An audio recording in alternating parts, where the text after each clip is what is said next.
ती 22 प्रतिज्ञा पाठ झाल्या पाहिजे. कसं म्हणजे काय झालं पाहिजे? कारण आपण आता 1 महिन्याच्या चालू का बाहेर आणि या 1 महिन्याच्या प्रशिक्षणामध्ये बाबासाहेबांच्या धम्मचळवळीचा एकही भाग सुटला नाही पाहिजे. चालेल एकही भाग नाही की हा भाग बाकी राहिला बाबा, आता हा खरंच शिकायला पाहिजे होता पण वगडला माताजी, असं झालं नाही पाहिजे. म्हणून 22 प्रतिज्ञा आपल्या जीवनातला केंद्रबिंदू आहे. 22 प्रतिज्ञा मानवी जीवनातला आणि बौद्ध धर्मातला केंद्रबिंदू आहे. आणि ती 22 प्रतिज्ञा जर तुम्हाला सर्वांना आल्यात तर तुमच्या आयुष्यात तुम्ही अपयशी कधी ठरणार नाही. कारण 22 प्रतिज्ञा जे जे लोक जीवनात पालन करतात त्यांच्या आयुष्यात कल्याण झाल्याशिवाय राहिलं नाही. ज्या ज्या लोकांनी 22 प्रतिज्ञेचं पालन केलं ते माणूस बनले, ते आज्ञाधारक बनले, श्रद्धावान बनले, आत्महत्वानी बनले आणि बाबासाहेबांच्या धम्म चळवळीच्या विसंगत ते वागत नाही. म्हणून 22 प्रतिज्ञा पाठ केल्या. कसं झालं? तर आजचा आपल्या या सामनेर प्रशिक्षण शिबिराचा 26वा दिवस. या 26व्या दिवसामध्ये आपल्या सर्वांचं वेलकम. सर्वांना मंगलकामना. तुमच्या आईवडिलांप्रती मंगलकामना, ज्यांनी तुम्हाला इथे पाठवलं त्यांच्याप्रती सुद्धा मंगलकामना. सर्वांनी जोरदार टाळ्या. तर आपण कालचा विषय आपला राहिलेला आहे की आपण दर्शन म्हणजे काय, आपण या विषयावर बोलणार आहोत. दर्शन म्हणजे काय, दर्शन कोणाचं घेतलं पाहिजे, दर्शन या शब्दाचा अर्थ काय. आता आपण म्हणतो बुद्धम शरणम गच्छामि. काय म्हणतो आपण? बुद्धम शरणम गच्छामि. मी बुद्धाला शरण जातो. मी म्हणजे काय?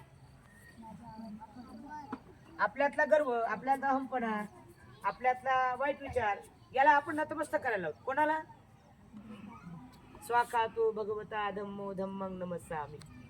स्वाख्यात असलेला कोण? धम्म. जो धम्म जिवंत आहे, आता तात्काळ आहे, तो आरूढ आहे, अशा धम्माला माझं वंदन असतं. वंदन असं म्हणजे आपण काय म्हणतो? दर्शन म्हणजे काय? आपण दर्शन या शब्दावर बोलणार आहोत. दर्शन कोणाचं दर्शन घेतात? कोणा व्यक्ती दर्शन घेतलं पाहिजे? आपल्यापेक्षा मोठ्या, आपल्यापेक्षा आज्ञाधारक, आपल्यापेक्षा वडीलधारी, आणि पहिली गोष्ट आपल्या आई वडिलांचं घेतलं पाहिजे. काही काही लोक म्हणतील बाबा माझा वडील दारू पिते, मग त्याचं दर्शन कसं घ्यावं? तो त्याचा गुन्हा आहे, ते त्याचं पाप आहे. तुझा वडील आहे या नात्याने तुला दर्शन घ्यावं लागेल ना, आहे ना? तू दारू आज तिथे सोडणारच आहे. ज्या तू त्याचं दर्शन घेते एक दिवस त्याला म्हणत येईल ना माझा मुलगा माझं दर्शन घेतो, चिवर घेतलं होतं बाबा त्याने, आणि चिवर घेऊन सुद्धा माझं दर्शन घेते म्हणजे मला काही वाईट गोष्टी सोडावं लागेल. कधी काळी होऊ शकते तुमच्या वडील ते सोडून टाकते, परिवर्तन आहे का नाही? म्हणून आपण वडिलांचं दर्शन का घेतो? वडिलांचं दर्शन, वडिलांचं दर्शन का घ्यायला पाहिजे आपण? वडिलांचं दर्शन यासाठी घ्यायचं प्रत्येक क्षणी त्या आई वडिलांच्या कार्याची कृतज्ञता आपल्या लक्षात आली पाहिजे. दर्शन का घ्यावं? कारण त्यांच्या गुणाचं स्मरण करणे, त्यांच्या गुणाचं अनुकरण करणे, त्यांच्या गुणाचं पालन करणे आणि प्रत्येक क्षणी त्यांना स्मरण करणे म्हणजे दर्शन घेणे. दर्शन म्हणजे काय लक्षात आलं का तुमच्या? दर्शन म्हणजे काय? त्यांच्या प्रत्येक गुणाचं स्मरण करणे, त्याचं पालन करणे, त्यांच्या आज्ञावर चालणे आणि त्यांनी सांगितलेल्या जे काही महत्वाच्या बाबी असतील त्या बाबींचं आपण आपल्या आयुष्यात पालन करणे म्हणजे दर्शन घेणं. काही लोक म्हणतात पाय लागू. पाय लागू म्हणजे काय? दर्शन घेणं. दर्शन. काही लोक वंदन करतो. वंदन करणे म्हणजे काय? दर्शन घेणं. चरण स्पर्श करतो म्हणजे तुमच्या चरणाला अर्पण करतो. बाबा बुद्धाला मी शरण जातो. बुद्धं शरणं गच्छामि, धम्मं शरणं गच्छामि, संघं शरणं गच्छामि. मी बुद्धाला शरण जातो, मी धम्माला शरण जातो, मी संघाला शरण जातो. अरहं सम्मा संबुद्धो. अरहं त्या अरहंताला. कोण्या अरहंताला? सम्यक सम. अरहं सम्मा संबुद्धो त्या सम्यक संबुद्धाला. कोणत्या बुद्धाला? अरहं सम्मा संबुद्धो भगवा. भगवा म्हणजे भगवा म्हणजे ज्यांनी आपल्या कामतृष्णा, भवतृष्णा आणि भवतृष्णा या 3 तृष्णेचा नाश केला अशा भगवान. भग म्हणजे नष्ट, वाण म्हणजे भग म्हणजे त्या तृष्णेचा. कोणत्या तृष्णेचा? वाण म्हणजे ज्याच्यापासून आसक्ती निर्माण होते, ज्याच्यापासून लोभ निर्माण होते, ज्याच्यापासून शंका निर्माण होतात, ज्याच्यापासून अपशब्द निर्माण होतो, ज्याच्यापासून आपलं मन खराब होते, अशा तृष्णेला भगवान, भगवा.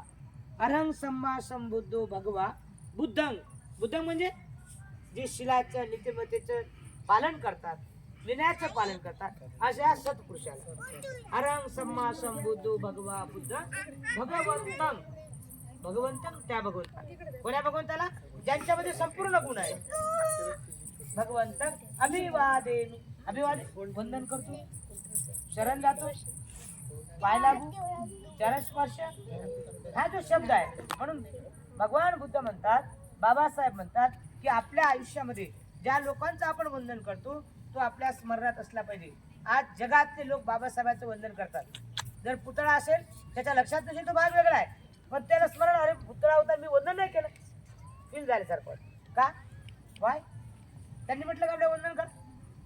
बाबासाहेब सांगितले वंदन करा. मी तुम्ही माझ्या जोडून चाले मला वंदन कसं म्हटलं का बाबासाहेब? नाही. पण आपण जाताना जर बाबासाहेबांना वंदन केलं नाही तर मानसिकतेला बरं वाटत नाही, फील वाटते. अरे एवढं मोठ्या महापुरुषाचे जोडून चाललो आपण, हात पण जोडले नाही है ना. म्हणजे त्यांच्या गुणाचं स्मरण कर. म्हणजे जे बाबासाहेबांना शिका, संघटित व्हा आणि संघर्ष करा. हे 3 वाक्य बाबासाहेब दिसले जे आपल्याला आठवतात. या जगाची, या भारताची राज्यघटना आठवते. कोणाची? बाबासाहेब. वंदन करणे म्हणजे काय? दर्शन घेणं म्हणजे काय? त्यांच्या कार्याचा आढावा, त्यांनी दिलेले गुण, त्यांच्या कार्याचा आढावा करणे म्हणजे त्यांना वंदन करणे. बाबासाहेबांच्या घटनेची पूर्तता आपण करू शकतो का? दुसरा कोण लिहू शकते का? नाही. एकमेव बाबासाहेबांची घटना लिहिली ज्याच्यावर सर्व जग सुजलम व सुफलम, साऱ्या जगामध्ये शांतता आणि बुद्ध धर्माकडे जग ओढले. मग एवढी जी घटना बाबासाहेब लिहिली, मग त्या बाबासाहेबांचं स्मरण करणे म्हणजे वंदन करणे, म्हणजे दर्शन घेणे. दुसरी गोष्ट अशी आहे की बुद्धाचं वंदन केलं पाहिजे आपण. आपण आता बुद्ध मूर्ती आहे आपली, 65 फुटाची श्रीकृष्ण बुद्ध आहे, यांचं वंदन करतो. म्हणजे कोणाला वंदन करतो आपण? त्यांच्या गुणाला. कोणाला वंदन करतो आपण? त्यांच्या गुणाला. आपण आपल्या आईला वंदन करतो, तिला प्रत्यक्ष करतो का आपण?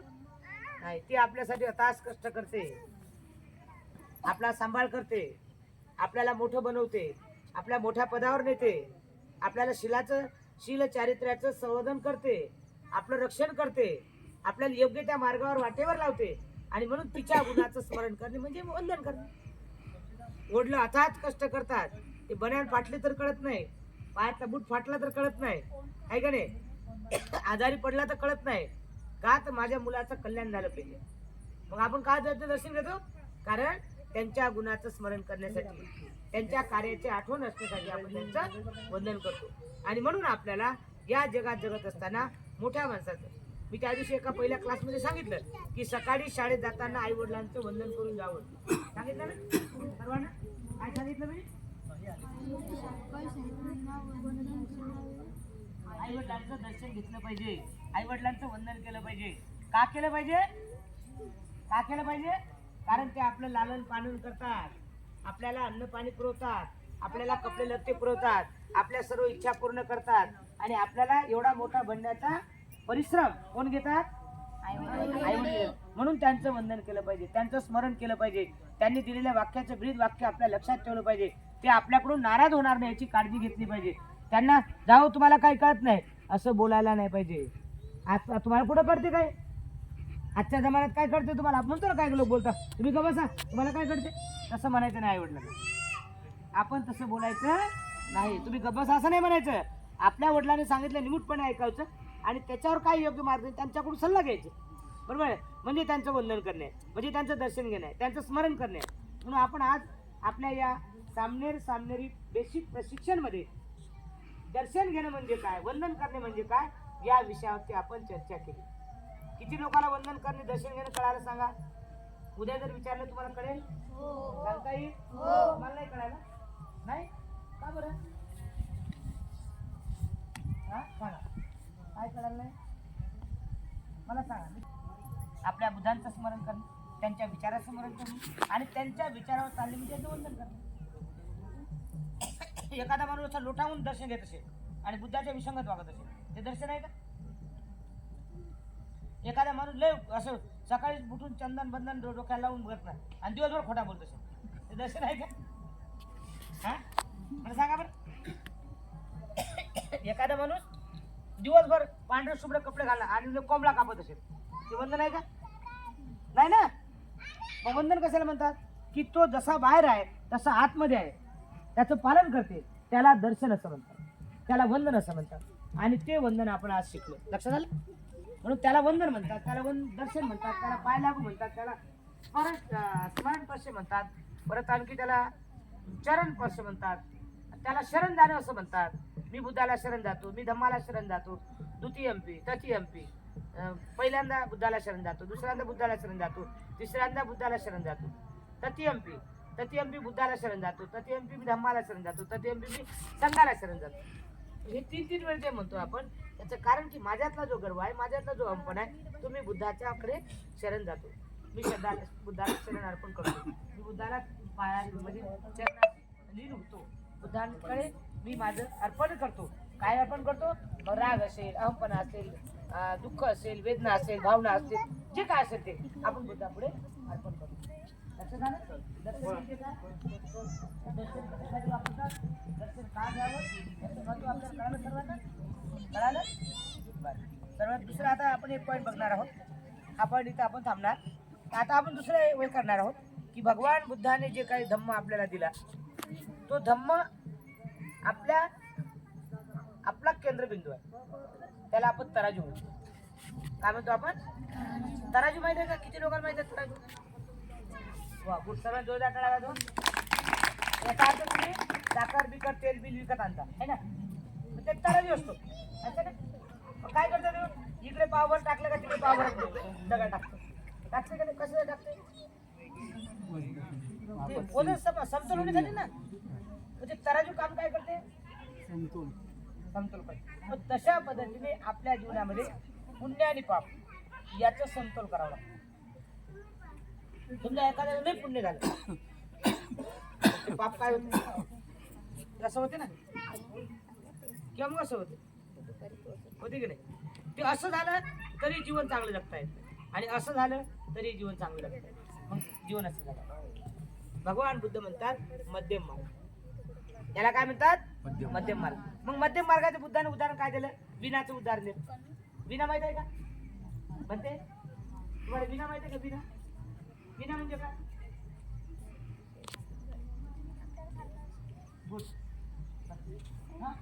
विना म्हणजे काय?